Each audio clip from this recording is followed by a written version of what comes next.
เอาเกวียนไปเกวียนไปเกวียนสาธุสาธุ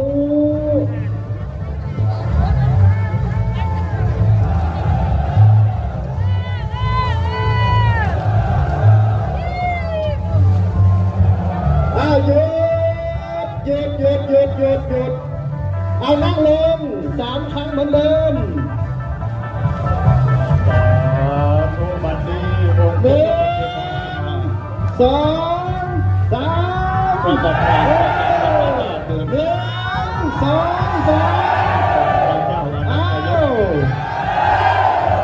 3นั่งลงวางลงอัญเชิญมหาคัมภีร์มหายันพระเจ้าปากเกร็ดขออาราธนาคณะสงฆ์นะครับขออาราธนาคณะสงฆ์อัญเชิญพระเจ้าปากเกร็ดสัก1 รูปนะครับครับผมอาราธนาพระอาจารย์เชก็ได้ครับผม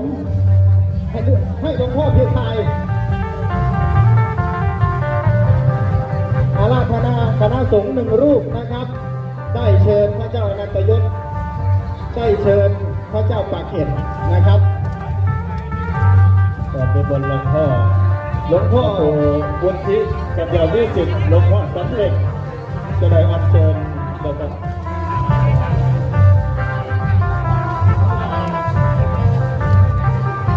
หลวงพ่อพระครู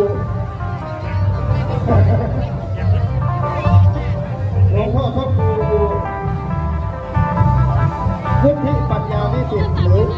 พระครูเพนะฮะเป็นผู้รักษา